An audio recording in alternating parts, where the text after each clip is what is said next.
നമസ്കാരം. ഞാൻ doctor Vishnu B Menon, Kochi Amrita ഹോസ്പിറ്റലിൽ കമ്മ്യൂണിറ്റി മെഡിസിൻ വിഭാഗത്തിൽ അസിസ്റ്റന്റ് പ്രൊഫസറായി ജോലി ചെയ്യുന്നു. ഇന്ന് ഏപ്രിൽ 25 ലോക മലേറിയ ദിനം.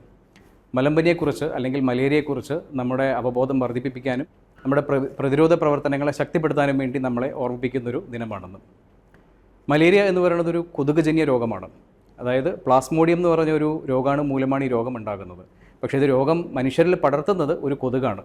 പെൺ anopheles mosquito, female anopheles mosquito ആണ് ഈ കൊതുകാണ് ഈ രോഗം മനുഷ്യരിൽ പരത്തുന്നത്. ആഗോളതലത്തിൽ നോക്കുകയാണെങ്കിൽ മലേറിയ കാരണം ഇപ്പോഴും ലക്ഷക്കണക്കിന് ആൾക്കാരെ ബുദ്ധിമുട്ടുന്നുണ്ട്. അത് കൂടുതലും ആഫ്രിക്കൻ രാജ്യങ്ങളിലാണ് കണ്ടുവരുന്നത്. ഇപ്പോൾ നമ്മുടെ രാജ്യത്ത് നോക്കുകയാണെങ്കിൽ ഉത്തരേന്ത്യൻ സംസ്ഥാനങ്ങളിലൊക്കെ ഇപ്പോഴും മലേറിയ കേസുകൾ അധികം റിപ്പോർട്ട് ചെയ്യപ്പെടുന്നുണ്ട്. കഴിഞ്ഞ കുറേ കൊല്ലങ്ങളായിട്ട് കുറഞ്ഞു വരുന്നുണ്ട്. എന്നിരുന്നാലും കൂടുതൽ കേസുകൾ ഇപ്പോഴും ഉത്തരേന്ത്യൻ സംസ്ഥാനങ്ങളിലാണ് നമ്മളിപ്പോഴും കണ്ടുകൊണ്ടിരിക്കുന്നത്. നമ്മുടെ സംസ്ഥാനത്തിൽ ആക്ച്വലി കേസുകളുടെ എണ്ണം മറ്റ് സംസ്ഥാനങ്ങളെ അപേക്ഷിച്ച് നോക്കുമ്പോൾ കുറവാണ്. എന്നിരുന്നാലും നമ്മൾ ശ്രദ്ധിക്കേണ്ട ചില കാര്യങ്ങളുണ്ട്. കാരണം മറ്റ് സംസ്ഥാനങ്ങളിൽ നിന്നുള്ള യാത്രയോ അല്ലെങ്കിൽ കൊതുകിന് വളരാനുള്ള സാഹചര്യം ഇവിടെ ഉണ്ടായി കഴിയുമ്പോൾ നമുക്ക് ഈ പറഞ്ഞ മലേറിയ നമ്മുടെ നാട്ടിലും കൂടാനുള്ളൊരു സാഹചര്യം ഇപ്പോൾ കണ്ടുവരുന്നുണ്ട്. അതുകൊണ്ട് തന്നെ ഇതിന് വേണ്ടിയിട്ട് പ്രതിരോധിക്കുക എന്നുള്ളത് ഒരു അനിവാര്യ ഘടകമായിട്ട് നമുക്കും ഇപ്പോൾ ആവശ്യമായി വന്നുകൊണ്ടിരിക്കുന്നുണ്ട്. കൂടുതലായിട്ടും നമ്മുടെ സമൂഹത്തിൽ കൊച്ചുകുട്ടികളും ഗർഭിണികളും അതേപോലെ ഇമ്മ്യൂണിറ്റി രോഗപ്രതിരോധ ശേഷി വളരെ കുറഞ്ഞിരിക്കുന്ന വ്യക്തികളിലാണ് നമ്മൾ കുറച്ചും കൂടി എക്സ്ട്രാ കെയർഫുൾ ആയിരിക്കേണ്ടത്. ഈ കാലത്ത് ശരിക്കും പറഞ്ഞാൽ മലേറിയ ടെസ്റ്റ് ചെയ്യാനായിട്ട് നമുക്ക് ചുറ്റും എല്ലാ ഹോസ്പിറ്റലും നല്ല ഫെസിലിറ്റീസും കാര്യങ്ങളൊക്കെ ഉണ്ട്. അതേപോലെ ചികിത്സിക്കാൻ നമ്മുടെ കയ്യിൽ പലതരത്തിലുള്ള മരുന്നും കാര്യങ്ങളൊക്കെ നിലവിലുണ്ട്. അതുകൊണ്ട് തന്നെ നേരത്തെ മുൻകൂട്ടി കറക്റ്റായിട്ട് ടെസ്റ്റ് ചെയ്ത് ഒരു ഹോസ്പിറ്റലിലെത്തി ഒരു ഡോക്ടറെ കണ്ടത് ഇവാലുവേറ്റ് ചെയ്യുക എന്നുള്ളത് വളരെ അത്യാവശ്യമായിട്ടുള്ളൊരു കാര്യമാണ്. മലേറിയ വന്നു കഴിഞ്ഞാൽ, അതായത് കൊതുകിൽ നിന്ന് ആ പ്ലാസ്മോഡിയം നമ്മുടെ ശരീരത്തിനകത്ത് കയറി കഴിഞ്ഞാൽ ഒരു ഏകദേശം ചിലപ്പോൾ ഒരാഴ്ച അല്ലെങ്കിൽ ഒരു 2-3 ആഴ്ചയ്ക്കുള്ളിൽ തന്നെ അതിൻ്റെ സിംറ്റംസ് നമുക്ക് കണ്ടു തുടങ്ങും. ഭയങ്കരമായിട്ടുള്ള പനി, നല്ല വിറയലോട് കൂടിയ പനി, നല്ല കുളിരുണ്ടാകും, അതേപോലെ അമിതമായിട്ടുള്ള വിയർക്കൽ, ക്ഷീണമുണ്ടാകും, നല്ല തലവേദന ഉണ്ടാകും, ചില ആൾക്കാർക്ക് വയറിളക്കം വരെ ഉണ്ടാകാം. ഇങ്ങനെയൊക്കെ വളരെ സിവിയർ ആയിട്ടുള്ള സിംറ്റംസാണ് മലേറിയയിൽ നമ്മൾ കാണാറുള്ളത്. മൈൽഡായിട്ടും ചില കേസുകൾ കാണാറുണ്ട്. കറക്റ്റായിട്ട് നമ്മൾ ചികിത്സിച്ച് കഴിഞ്ഞാൽ നമുക്ക് വലിയ പേടിക്കാനുള്ള പ്രശ്നങ്ങളൊന്നുമില്ല. പക്ഷേ കറക്റ്റായിട്ട് ചികിത്സിച്ചില്ലെങ്കിൽ ചിലപ്പോൾ അത് മറ്റ് സങ്കീർണതകളിലേക്ക് എത്താം. അതായത് മറ്റ് അവയവങ്ങൾ ചിലപ്പോൾ ഇത് ബാധിക്കാനും ചിലപ്പോൾ ഹോസ്പിറ്റലിൽ അഡ്മിറ്റായി കുറച്ചും കൂടി സങ്കീർണതകളിലേക്കൊക്കെ കടക്കാനുള്ള സാധ്യതയും കൂടുകയാണ്. മലേറിയ ആക്ച്വലി ചികിത്സിക്കുന്നതിനേക്കാൾ എളുപ്പമാണ് അതിനെ വീട്ടിൽ നിന്ന് പ്രതിരോധിക്കുക എന്നുള്ളത്. അത് നമ്മളെ കൊണ്ട് ചെയ്യാൻ പറ്റുന്നൊരു കാര്യമാണ്. അപ്പോൾ മലേറിയ കൊതുകിനെക്കുറിച്ച് നമ്മൾ നോക്കുകയാണെങ്കിൽ ആ കൊതുക് ശരിക്കും പറഞ്ഞാൽ അതിന് മനുഷ്യരെ കടിക്കാനുള്ളൊരു ടെൻഡൻസി എന്ന് പറഞ്ഞു കഴിഞ്ഞാൽ വൈകുന്നേരങ്ങളിലും രാത്രി കാലങ്ങളിലൊക്കെയാണ് മനുഷ്യരിൽ അധികം കടിക്കുക. അപ്പോൾ ആ സമയത്ത് നമ്മൾ കൊതുകടി കൊള്ളാതിരിക്കാൻ വേണ്ടി പ്രത്യേകം ശ്രമിക്കണം. പുറത്തേക്കൊക്കെ ഇറങ്ങുകയാണെങ്കിൽ ചിലപ്പോൾ ഫുൾ സ്ലീവ് ഷർട്ട്, ചിലപ്പോൾ നമുക്ക് വൈകുന്നേരം പറമ്പിലേക്കൊക്കെ ഇറങ്ങുകയാണെങ്കിൽ ഫുൾ സ്ലീവ് ഷർട്ടോ മുണ്ടോ കാല് കവർ ചെയ്യുന്ന രീതിയിലൊക്കെ ആയിട്ട് വേണം നമ്മൾ ഇറങ്ങാനായിട്ട്. പുറത്തേക്ക് ഇറങ്ങുകയാണെങ്കിൽ ഈ പറഞ്ഞ പോലെ നമുക്ക് ക്രീമും കാര്യങ്ങളൊക്കെ കിട്ടും. ഇപ്പോൾ അതൊക്കെ പുരട്ടിയിട്ട് വേണമെങ്കിൽ നമുക്ക് പുറത്തേക്ക് ഇറങ്ങാം.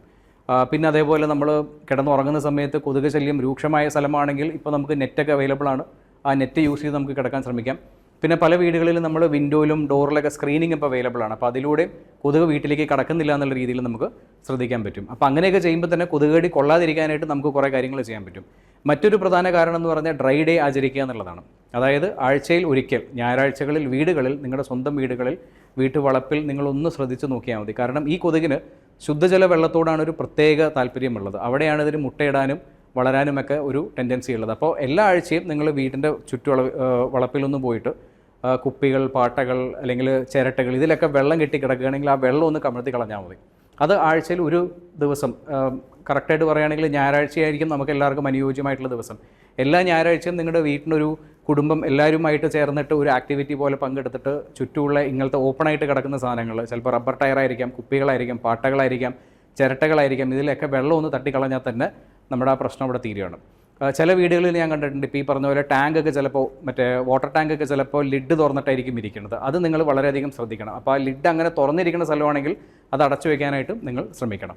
ഇതേപോലെ നമ്മൾ വീട്ടിൽ തന്നെ ഈ പറഞ്ഞ പോലെ ഒരു സോഴ്സ് റിഡക്ഷൻ നമുക്ക് ചെയ്യാൻ പറ്റുകയാണെങ്കിൽ തന്നെ കൊതുകിൻ്റെ ശല്യം നമുക്ക്, ഈ അനോഫിലസ് കൊതുകിൻ്റെ ശല്യം നമുക്ക് വളരെയധികം കുറയ്ക്കാൻ പറ്റും. ഇപ്പോൾ വേറൊരു കാര്യം എന്ന് പറഞ്ഞാൽ മഴക്കാലമാണ് വരുന്നത്. അപ്പോൾ തീർച്ചയായിട്ടും നിങ്ങളുടെ വീട്ടിന് ചുറ്റും ഈ വെള്ളക്കെട്ട് ഉണ്ടാകാനുള്ള സാധ്യത കൂടുതലാണ്. അപ്പോൾ കുറച്ചും കൂടി എക്സ്ട്രാ കെയർഫുൾ ആയിരിക്കണം നമ്മൾ.